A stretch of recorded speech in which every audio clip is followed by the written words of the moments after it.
سند علماء کرام سے ہی رجوع کرنا چاہیے۔ یہ کہتے ہیں کہ میری بچی چھوٹی ہے، ماں کا دودھ پیتی ہے، تو کیا میری زوجہ رمضان میں روزہ رکھ کر بچی کو دودھ پلا سکتی ہے؟ تو بالکل فیڈ کروا سکتی ہیں، اس میں کوئی حرج نہیں ہے، اس سے روزہ ٹوٹنے کا تعلق نہیں۔ پھر انہوں نے کہا کہ اگر میری زوجہ کی طبیعت خراب ہو جائے دودھ پلانے کی وجہ سے تو کیا حکم شرع ہوگا؟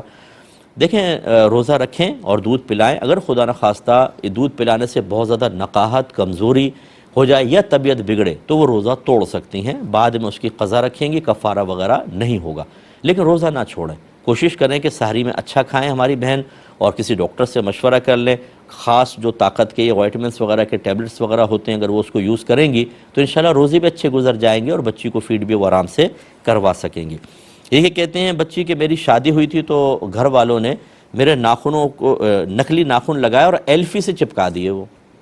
اب وہ کہتے ہیں جب ختم ہوا تو میں نے اس کو کھیڑا اور پھر وہ میں نے نائف سے، چھری سے اس کو کھرچا کافی، لیکن وہ کچھ نہ کہیں رہ گیا اور میں وضو غسل کرتی رہی اور نمازیں پڑھتی رہی۔ اب میں نے کوئی ویڈیو دیکھی ہوگی انہوں نے کہ بھئی چپ کی کوئی چیز رہ جائے تو وضو غسل نہیں ہوتا، تو اب میں بڑی پریشان ہوں، کیا میں وہ تمام نمازیں لوٹاؤں گی؟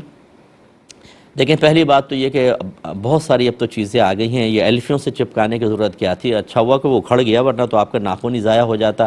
لیکن چلے اگر کر لیا ہے، کوئی بھی ایسی چیز جیسے بعض اوقات گلو وغیرہ لگ جاتے ہیں، ہم یوز کر رہے ہوتے ہیں گھر کے اندر، ایلفی ہی لگ جاتی ہے، تو آپ اس کو کھرچ دیں، جتنی آسانی سے آپ کھرچ سکتے ہیں۔ اپنے آپ کو تکلیف دینے کی حاجت نہیں ہے کہ آپ پورا ناخن ہی کھرچ کے کھال تک پہنچا دیں، جتنا آسانی سے ہو سکتا ہے۔ پھر بھی اگر آپ کی باوجود کوشش کے کوئی چیز رہ جائے گی تو وہ شرعاً معاف ہوگی، اور انشاءاللہ آخرت میں آپ کی کوئی گرفت نہیں ہے، آپ کا وضو بھی ٹھیک، غسل بھی ٹھیک اور نمازیں بھی ٹھیک، لہذا آپ کو دہرانے کی حاجت نہیں۔ ہاں، اگر آپ نے سستی کی، تھوڑا بہت کیا، چھوڑو بھائی، نہیں ہو رہا تو چھوڑ دیں، یہ غلط چیز ہوتی ہے۔ اس میں اگر ایک تہہ بنی ہوئی تھی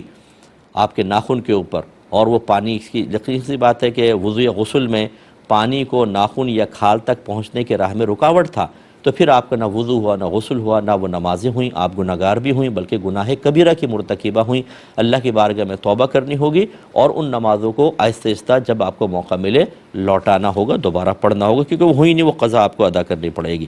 یہ کہتے ہیں کہ ایک خاتون نے کہا کہ میرے شوہر جو ہیں کہ واٹس ایپ گروپ کو انہوں نے جوائن کیا ہے اور اس پہ الٹی سیدھی چیزیں لوگ بھیجتے رہتے ہیں اور میرے شوہر ان چیزوں کو دیکھتے ہیں۔ اب جب میں منع کرتی ہوں، وہ کہتے ہیں کہ میں کون سا شیئر کر رہا ہوں، یہ تو لوگوں نے